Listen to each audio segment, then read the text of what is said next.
अमरनाथ में इस वक्त सबसे बड़ा रेस्क्यू ऑपरेशन भी चल रहा है। बादल फटा और उसके बाद जो तबाही हुई उसमें 40 के करीब लोग अभी भी मिसिंग बताए जा रहे हैं। उनके बारे में कोई खोज खबर नहीं मिल पा रही है, कोई सुराग नहीं मिल पा रहा है। अब एक रिपोर्ट आपको दिखाएंगे और उस रिपोर्ट के जरिए आपको समझाने की कोशिश करेंगे कि आखिर 20 मिनट में वहां हुआ क्या। देखिए। अरे यार बहुत ज्यादा पानी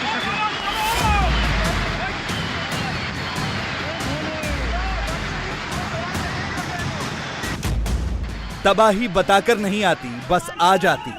कुछ ऐसे ही जैसे आप इन तस्वीरों में देख रहे हैं। सारी पब्लिक, अरे यार बहुत ज्यादा पानी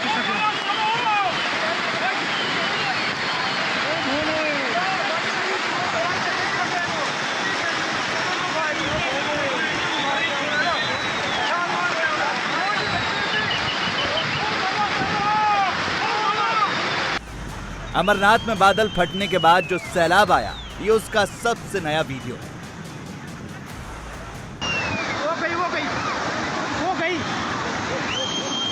वो गई यार, गई अब गई पत्थर के नीचे दब गई। बाबा बर्फानी की गुफा से 300 मीटर दूर पानी का उफान कैसे तूफान बनकर आया, उसकी कुछ तस्वीरें तो आपने जरूर देखी होंगी। लेकिन उस 20 मिनट में एग्जैक्टली क्या हुआ, कैसे हुआ, क्यों हुआ और 75 घंटे बीत जाने के बाद अब वहां क्या कुछ चल रहा है, इस ग्राउंड रिपोर्ट में आप ये सब कुछ देखेंगे, सब कुछ जानेंगे।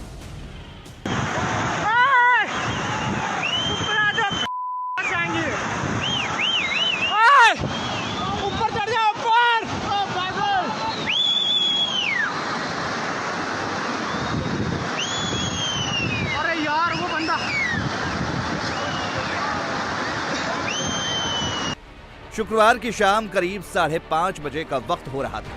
बाबा बर्फानी की पवित्र गुफा में ठीक इसी जगह पर आरती के लिए हजारों श्रद्धालुओं की भीड़ जमा थी। कई श्रद्धालु इन सीढ़ियों को चढ़ रहे थे और पवित्र गुफा की तरफ बढ़ रहे थे। मौसम साफ नहीं था, कुछ देर में रुक रुक कर हल्की हल्की बारिश हो रही थी। लेकिन गुफा से करीब 300 मीटर दूर एक बहुत बड़ी अनहोनी का ग्राउंड तैयार हो रहा था। इसकी कहीं कोई आहट भी नहीं थी।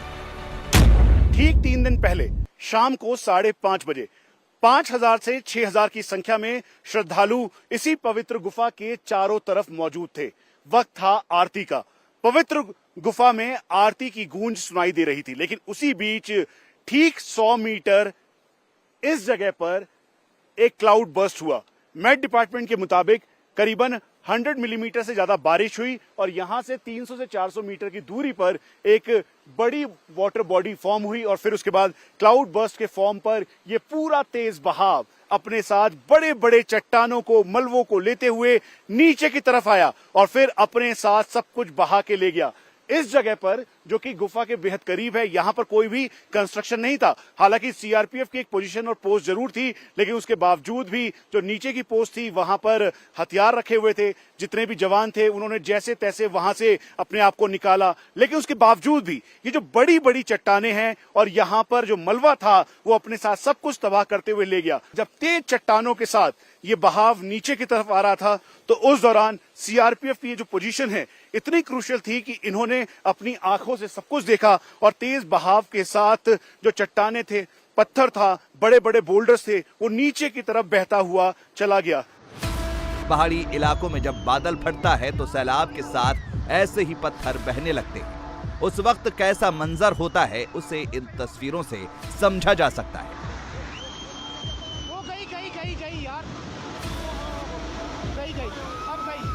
उस वक्त वहां जो लोग मौजूद थे उन्हें कुछ समझ नहीं आ रहा था कि जाएं तो जाएं कहां, भागें तो किधर भागें। जिसे जो समझ आ रहा था वो उधर भाग रहा था।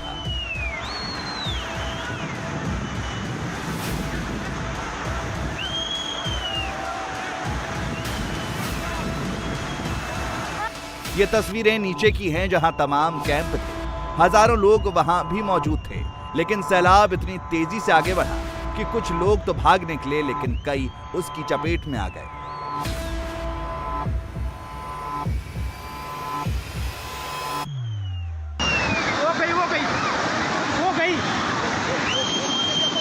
गई यार, गई अब गई वो पत्थर के नीचे दब गई। पवित्र गुफा से करीब 100 मीटर की दूरी पर इस जगह पर जब पानी आना शुरू हुआ तब वहां मौजूद सीआरपीएफ के लोग एक्टिव हो गए। जवानों ने तमाम लोगों को बताया कि किस तरफ भागना है, लेकिन जब तक ये चेतावनी नीचे मौजूद लोगों तक पहुंचती तब तक सैलाब ने रफ्तार पकड़ ली थी। 5:30 बजे थोड़ा सा छोटे छोटे पत्थर आना शुरू हुए यहाँ के, तो क्या काम हुआ, हमने पब्लिक को हटाना शुरू कर दिया, हेलीपैड की तरफ सेफ जगह भेजना शुरू कर दिया। 5 मिनट छोटे छोटे पत्थर आए, तब तक लगभग पब्लिक को हमने यहाँ से रेस्क्यू करके हेलीपैड की तरफ भेज दिया था। उसी दौरान फिर बड़े बड़े पत्थर आने लगे। हम भंडारे में म्यूजिक वगैरह ज्यादा भीड़ भड़ाका था, इस वजह से वहां तक हम मैसेज नहीं पहुंचा पाए। बाकी हमने नीचे भी आवाज लगाई, काफी लोगों तक मैसेज भी पहुंचाए, और बाकी यहाँ से हमने पूरी जितने भी यात्री थे, श्रद्धालु थे, उनको नीचे से भेज दिया था। और फिर बड़े बड़े ये जो पत्थर हमारे मोर्चे के पास ये आना शुरू हुए थे, ये पत्थर ऊपर से आए थे, पूरा एकदम बड़ी तेज रफ्तार से पानी और पत्थर आ रहे थे। अब जरा अंदाजा लगाइए, ये पवित्र गुफा की तरफ जाने वाली सीढ़ी है और इस सीढ़ी के करीब 2 से 3 मीटर के फासले पर पानी और पत्थरों का सैलाब बहुत तेजी से नीचे की तरफ बढ़ रहा था। जो लोग आसपास मौजूद थे उनकी जान सूख गई थी, लेकिन सीआरपीएफ के जवान पूरी मुस्तैदी से इस सैलाब का सामना कर रहे थे। आप लोग उस समय वहीं पे थे, यहीं पे उस समय जब ये हुआ? हाँ, क्या हुआ था, कैसे देखा आपने, कितना भयानक तस्वीर थी, क्योंकि पोजीशन तो बिल्कुल करीब है यहाँ पे। बारिश होने की वजह से एकदम से मतलब पत्थर मट्टी सब मिला करके मिक्स होके एकदम ऊपर से आ रहा था। तब जाके हम सब लोगों को अलर्ट किया गया था, लेकिन तब भी जो नीचे लोग थे वो तकरीबन सब भाग चुके थे, लेकिन जो फंस गया था वो बेचारे उसमें दब गया। जब आपने ऊपर से बहाव देखा, तेज चट्टाने देखी, तो घबराहट हो गई होगी आपको भी? हाँ, घबराहट तो हुई है, बारिश तो तेज हो रहा था। उसी दौरान फिर ये कीचड़ के साथ मिलके पत्थर के साथ पूरा एकदम बहाव आ रहा था। बहुत ज्यादा पानी, पत्थर और मलबा तेजी से नीचे की तरफ बढ़ रहा था।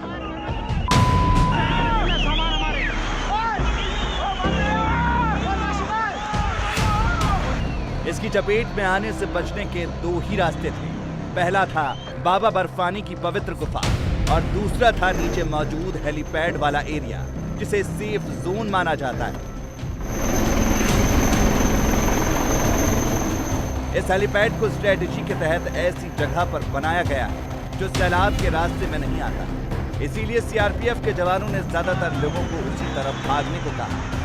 गुफा के जस्ट बैक साइड से जो है बहुत तेज बहाव के साथ सैलाब आया और पानी, उसके साथ बड़े बड़े पत्थर के टुकड़े। हमारे जो है मेन एक हमारा मोर्चा है, वहाँ पे समथिंग जो है 20 क्विंटल का एक बड़ा सा पत्थर आ करके, उस टाइम संतरी भी वहीं पे ड्यूटी में प्रेजेंट था। कुछ भोलेनाथ के दया से कुछ होया नहीं, बट जो है पत्थर आकर के वहाँ पे रुक गए सब। जो है ऐसी तस्वीर पहले कभी आपने देखी? कभी भी? कभी लाइफ में कभी नहीं देखी। बहुत ही भयावह मंजर था उस टाइम का। जो है सभी यात्री सभी एक दूसरे से बिछड़ करके, कोई भाई बहन माँ बाप से परेशान थे लोग। जो है पवित्र गुफा से आपको नीचे की तरफ जो कैंप दिखाई दे रहे हैं, वहां जब पानी और पत्थर का सैलाब पहुंचा तो उसने काफी कुछ तहस नहस कर दिया। आप अभी जो तस्वीरें सैकड़ों फुट की ऊंचाई से देख रहे हैं, उसे करीब से देखने पर आपको इसका अंदाजा खुद हो जाएगा। कपड़े, बर्तन, जूते, चप्पल और न जाने क्या क्या अभी भी यहाँ बिखरा पड़ा है, क्योंकि जिस हालत में लोग जान बचाने के लिए भागे, उस वक्त सबसे कीमती सिर्फ जिंदगी थी।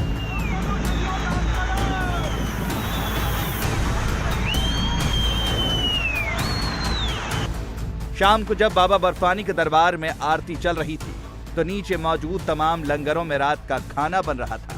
ऐसे ही 2 लंगर थे जो पूरी तरह तबाह हो गए। एक था पंजाब के मानसा का लंगर और दूसरा लंगर था दिल्ली के शाहदरा का। एक तरफ तेज उफान, दूसरी तरफ ऐसा बहाव जिसमें बड़ी बड़ी चट्टानें लंगर के पूरे इलाके को वाइप आउट कर गई, और हम ठीक उसी जगह पर हैं। यहां पर भी इस समय रेस्क्यू और इवैक्यूएशन का काम जारी है।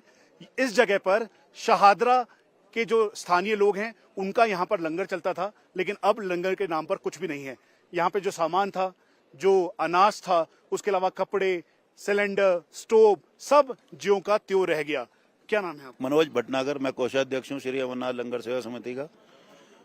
क्या हुआ था उस समय, कैसे आपने देखा? हल्की हल्की बारिश शुरू हुई, उसके बाद बारिश बढ़ती गई, उसके बाद ओलावृष्टि हुई, मोटे मोटे ओले गिरे। उसके बाद ये सामने जो तरेड़ है सबसे पहले इसमें से मट्टी वाला पानी आना शुरू हुआ, तो हमारे को अलर्ट हुआ कि कुछ अनिष्ट होने की आशंका है। डर लग गया था, सहम गए थे बिल्कुल? स्वयं गए थे हम लोग, सभी को प्रधान जी ने कहा गुफा की ओर भागो। नीचे की ओर आप देख रहे हो कितने कितने फुट मलबा है, जो इसमें क्या हुआ भगवान मालिक है। जो ऊपर गए वो सेफ है। ये 12 फुट का नीचे टेंट था, जो बांसा वाला, जो आप देख रहे हैं लेवल है। ये हमारे को सीढ़ियां बनानी पड़ती चढ़ने के लिए। अब आप देख रहे हैं, आप लेवल में खड़े हैं। ये इस समय वो तबाही की तस्वीर है जो कि बताती है कि मलबा और साथ में जब क्लाउड बर्स्ट हुआ तो सब कुछ अपने साथ बहाकर ले गया। यहाँ पर जो सामान था, बर्तन था, सब तबाह हो गया। जैसे तैसे आनन फानन में यहाँ पर लोगों ने अपनी जिंदगी बचाई, लेकिन अभी भी मुश्किल इस बात की है कि बारिश हो रही है, मौसम खराब है। इसी खराब मौसम और बारिश के बीच अमरनाथ में रेस्क्यू का काम लगातार जारी है। Indian army, ITBP, NDRF, SDRF, CRPF, स्थानीय पुलिस के लोग लगातार यहां पर जुटे हुए हैं। मलबा हटाया जा रहा है और उन लोगों की तलाश की जा रही है जिनकी कोई खोज खबर नहीं है, जो इस तबाही के बाद से अभी तक मिसिंग है। अगर इस मलबे में कहीं कोई दबा है तो उसे खोजने के लिए कई हाईटेक उपकरणों की मदद ली जा रही है। Ground detection radar, through wall radar जैसे तमाम उपकरणों से लोगों की तलाश की जा रही है। ये सेवर 4000 रडार भी यहाँ पर ऑपरेशनल हो गया है। ये तस्वीरें उसी सेवर 4000 रडार की हैं जिसे इस मिशन के लिए लगा दिया गया है। इसकी खासियत यह है कि यह जमीन के कई फीट नीचे दबी चीजों के बारे में भी पता लगा लेता है। कई स्पेशल ऑपरेशंस में इसका इस्तेमाल किया जा चुका है। इसके अलावा स्नाइपर डॉग्स तो पहले से ही काम पर लगाए गए हैं। 40 जिंदगियों को बचाने का अभी तक का सबसे बड़ा ऑपरेशन इस समय अमरनाथ के इस पवित्र गुफा के आसपास जारी है। भारतीय सेना, ITBP, NDRF, CRPF, border security force और उसके अलावा स्टेट एडमिनिस्ट्रेशन एसडीआरएफ की टीम लगातार काम कर रही है ताकि जल्द से जल्द उन लोगों को ढूंढ निकाला जाए और इसमें आधुनिक इक्विपमेंट्स की पूरी मदद ली जा रही है। ठीक सामने इस समय बॉर्डर सिक्योरिटी फोर्स और साथ में एनडीआरएफ के जवान, जम्मू कश्मीर पुलिस के जवान जो हैं, सीआरपीएफ, वो इस पूरे एरिया में डिप्लॉयड है और सर्च के साथ साथ जहां पे हेवी बोल्डर्स आए थे, जो बड़ा पैसेज जहां से क्लाउड बर्स्ट होने के बाद सीधा बहाव के तौर पर आया और फिर उसके बाद यहां से उन्होंने इस हैवी बोल्डर को अब निकालना की शुरू कर दिया है ताकि अंदर कोई यहां पर बॉडी ना हो। वहीं दूसरी तरफ यहां पर लगातार ये कोशिश की जा रही है कि डिटेक्ट किया जाए। उसके साथ साथ यहां पर जो ग्राउंड डिटेक्शन रडार है उसकी मदद ली जा रही है और उससे ये पता लगाने की कोशिश की जा रही है कि कहां पर एक्टिविटीज हैं, हलचल है। 2 मीटर तक इजीली ये सेंसर सेंस कर लेता है। इंडिया टीवी हर वक्त हर जगह डाउनलोड करने के लिए सर्च करें India TV news Google play store या ऐप स्टोर पर।